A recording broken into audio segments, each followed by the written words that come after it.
আজকের পর থেকে মনে হয় আর কোনো বাঙালিরই দিন তারিখ বার কোনো কিছুই মনে থাকবে না, কারণ আজ হচ্ছে মহালয়া।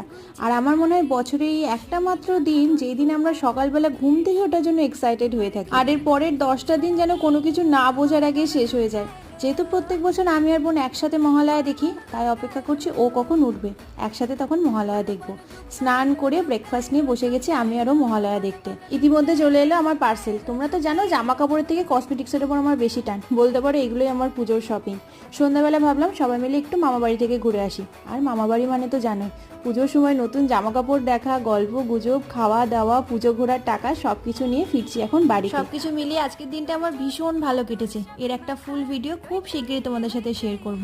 আমি তো নয় আমার মহালয়ার দিনটা তোমাদের সাথে শেয়ার করলাম, তোমরা কে কেমন করে মজা করলে আমাকে কিন্তু অবশ্যই কমেন্ট বক্সে জানিও। তো চলো, অনেকটা রাত হয়ে গেছে, আমিও খুব টায়ার্ড, আর ভালো লাগছে না, এবার আমিও যাচ্ছি শুতে। দেখা হচ্ছে কাল।